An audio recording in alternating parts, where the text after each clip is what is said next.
Bienvenue à toutes et à tous sur cette première vidéo sur cette chaîne. Ici nous allons parler donc de science, plus particulièrement de biologie. Alors l'ADN, c'est une notion que beaucoup de monde a. Beaucoup de monde, si on demande ce que c'est que l'ADN, ils vont dire oui, je vois à peu près ce que c'est, il n'y a pas de problème et tout. Mais avoir une notion et comprendre ce que c'est réellement, il y a une différence. Donc on va essayer de rentrer petit à petit dans les détails, dans cette structure de cette molécule qui est l'ADN et comprendre ses lois et ses règles. Alors avant de vous raconter cette histoire, je vais faire une petite précision. Je vais seulement parler de l'ADN nucléaire, donc de l'ADN contenu dans un noyau. Spécificité des cellules eucaryotes, donc notamment des cellules humaines. Et je ne vais pas parler non plus des autres mécanismes liés à l'ADN. Voilà, c'est parti pour la vidéo.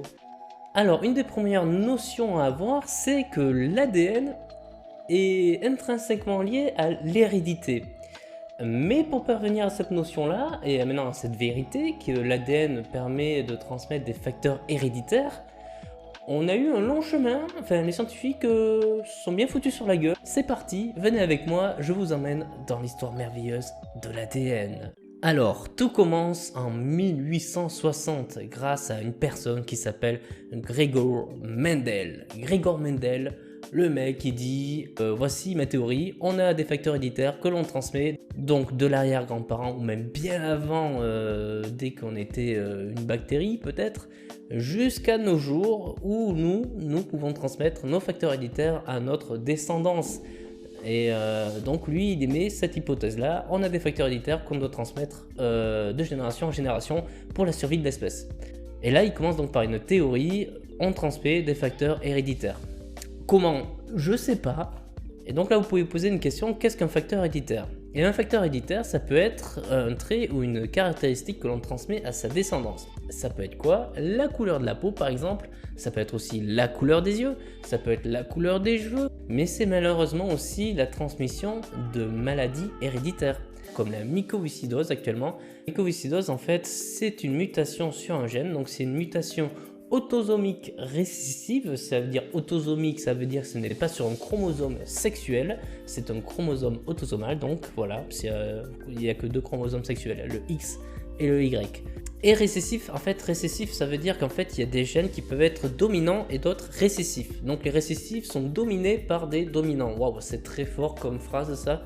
Et un petit point particulier, vu que c'est une maladie héréditaire en plus, les populations terrestres, enfin terriennes plutôt, ne sont pas affectés de la même manière. En fait, la mycoviscidose, ça va toucher beaucoup plus d'occidentaux, notamment d'européens, que d'africains ou d'asiatiques. Pourquoi? Parce que nos gènes européens sont comme ça, il y a cette mutation récessive qui est souvent présente, et donc une fois qu'on a ces deux gènes récessifs, que la maladie s'est déclarée, en fait les épithéliums glandulaires vont se mettre à sécréter énormément de mucus, et ce mucus va commencer à remplir les alvéoles, un endroit essentiel pour les transmissions gazeuses entre le sang et l'environnement extérieur. Et donc malheureusement ces personnes ne pourront plus respirer. Et actuellement la seule solution efficace pour contrer la progression de cette maladie est d'effectuer une greffe de poumon. Pour plus de renseignements généraux, je vous mets deux liens en description. Et maintenant nous reprenons l'histoire. Et donc on revient en 1860 à l'époque de Mendel, enfin Gregor Mendel, où il dit bon il y a des facteurs héréditaires tout ça. Mais vu que c'est une théorie que c'est pas encore démontré scientifiquement, beaucoup de scientifiques disent bullshit, c'est faux mon gars, tu te trompes, prouve-le. Donc sa théorie elle est présente mais elle fait pas l'unanimité. Donc nous passons maintenant de l'année 1860 à l'année 1869 où là nous allons parler de notre personnage qui est Friedrich Miescher. Je vérifie, Friedrich Miescher. Cet homme donc a découvert tout simplement l'ADN.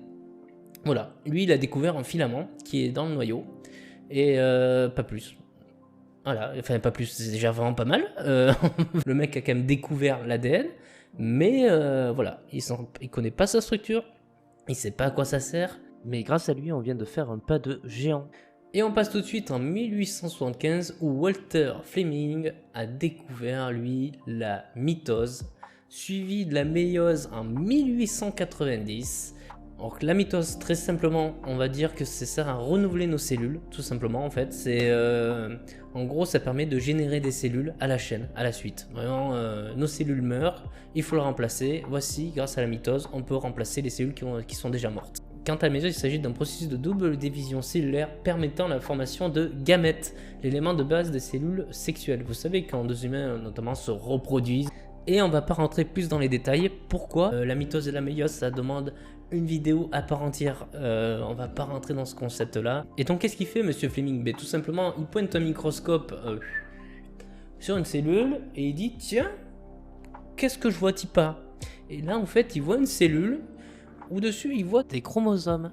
Il voit tout simplement que ces chromosomes se séparent de manière équitable d'un côté et de l'autre de la cellule, puis cette cellule d'un seul coup se divise en deux en fait. Elle se sépare, elle passe d'une cellule à deux cellules avec le même nombre de chromosomes de chaque côté. S'il n'y a pas le même nombre et que ça se passe au niveau de la méiose, c'est une trisomie. Voilà, donc c'est plutôt grave si on loupe un chromosome. Il y a beaucoup de facteurs et de systèmes de sécurité à ce niveau-là dans les cellules pour pas que ce problème arrive. Malheureusement, rien n'est infaillible en biologie. Et donc, voici comment on est arrivé à ce moment-là où des gens se sont dit les facteurs d'hérédité de Mendel, ils sont peut-être bien vrais, et on pense que c'est dans les chromosomes. Et donc, juste après Fleming est arrivé un autre docteur très important qui s'appelle Thomas Hunt Morgan. Et Thomas Hunt Morgan, lui, sa passion, c'est les mouches, notamment les mouches à merde. Pas tout à fait, c'est des mouches de vinaigre qu'on appelle drosophiles. En regardant les mouches mâles drosophiles, il dit tiens, ces mouches mâles drosophiles, elles ont des yeux rouges. Et un jour, par miracle, il voit une mouche mâle drosophile qui a les yeux blancs. Et là, il se dit oh shit.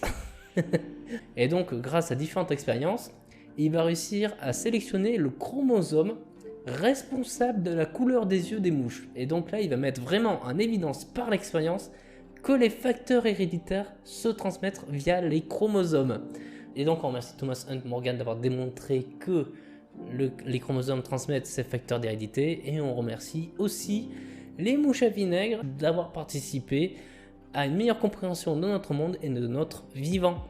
Et donc là le problème c'est est-ce que ces facteurs d'hérédité sont transmis soit par l'ADN, soit par les protéines, ou soit par les deux, tout est possible. Et on passe donc de 1870 par là jusqu'aux années 1940.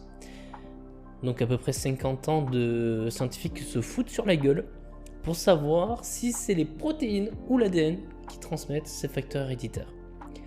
Et en 1940, c'était à deux doigts, mais à deux doigts, les gens protéines qui allaient gagner. Pourquoi ils pensaient que c'était les protéines? Parce qu'en fait, les protéines sont plus stables. Et surtout, les protéines, on sait à quoi ça ressemble. En fait, on connaissait beaucoup mieux les protéines que l'ADN. Donc, de ce fait, il y avait beaucoup plus d'études qui étudiaient les protéines que d'études qui étudiaient l'ADN. Parce que l'ADN, pour l'instant, on savait juste que c'était un fil qui avait certains constituants dans l'ADN, mais pas plus. On n'en savait pas plus. On était en mode, on ne sait même pas sa structure. Et on connaît encore moins son rôle et ses mécanismes. Alors qu'une protéine, on savait déjà certains mécanismes, on savait quoi ça ressemblait. Pas sûr, pas toutes les protéines, mais une partie. Mais finalement, le coup de grâce est tombé du côté ADN. Et donc, c'est l'ADN qui a été victorieux. Et donc, ce qu'on sait en 1940, c'est que l'ADN transmet ses facteurs d'hérédité. Mais l'ADN, on sait toujours pas ce que c'est en fait.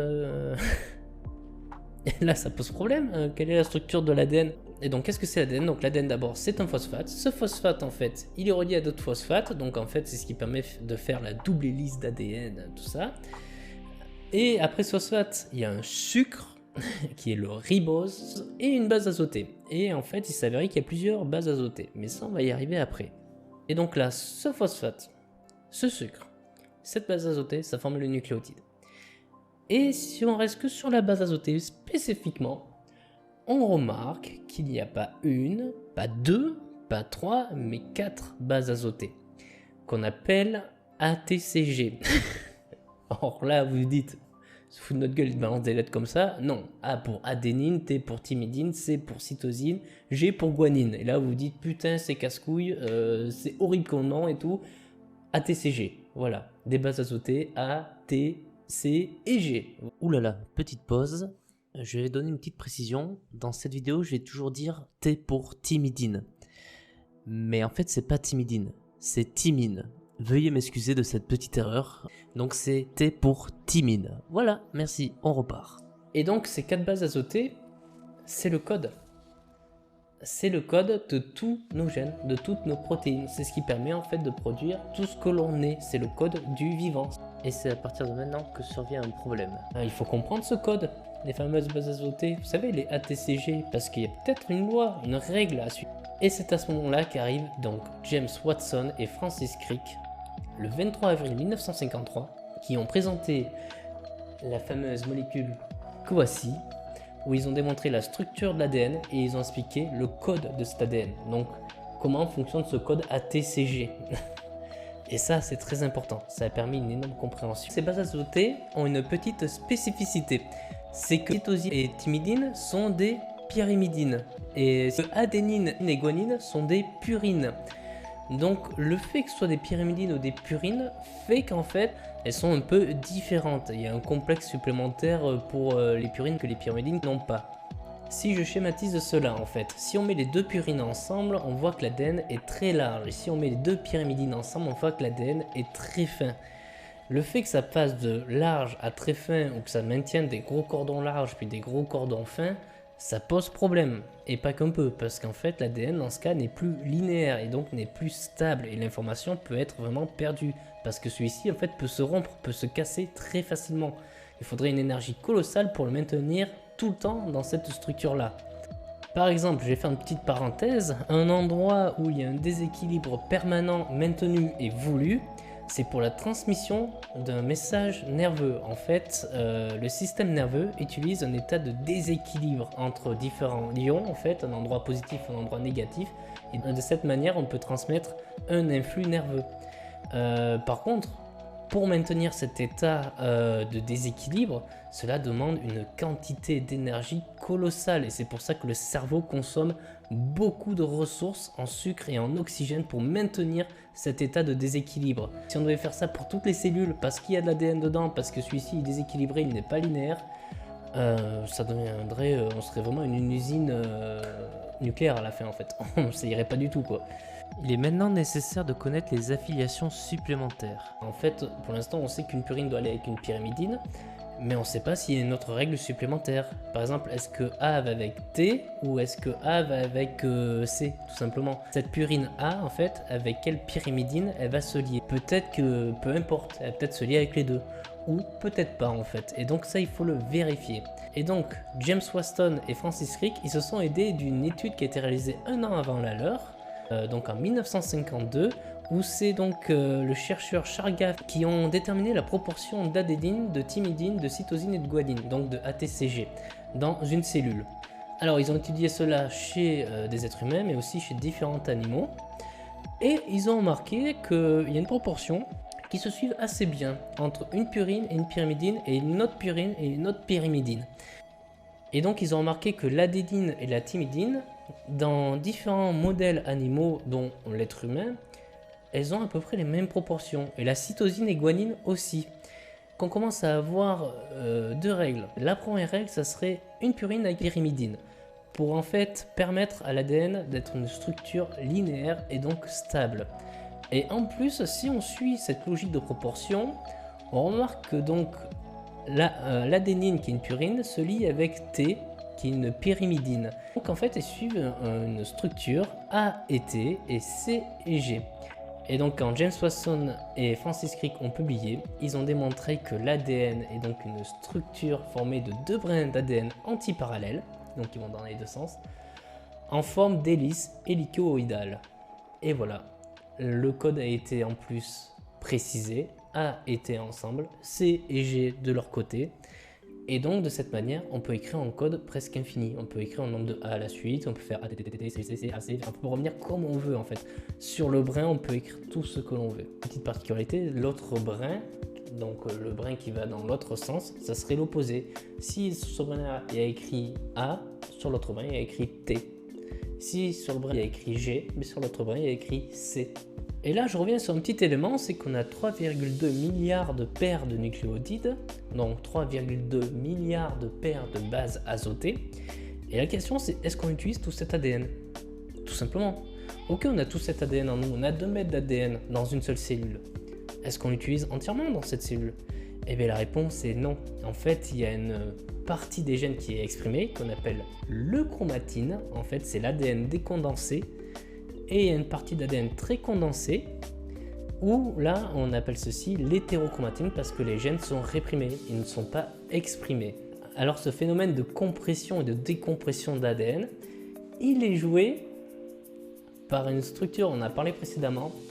Vous savez, dans les chromosomes, quand je vous ai dit qu'il y avait de l'ADN et des protéines, et bien la partie protéique, elle sert justement à compresser ou décompresser cet ADN. Et lorsqu'il est décompressé, il peut être utilisé, les gènes peuvent être lus et exprimés en protéines.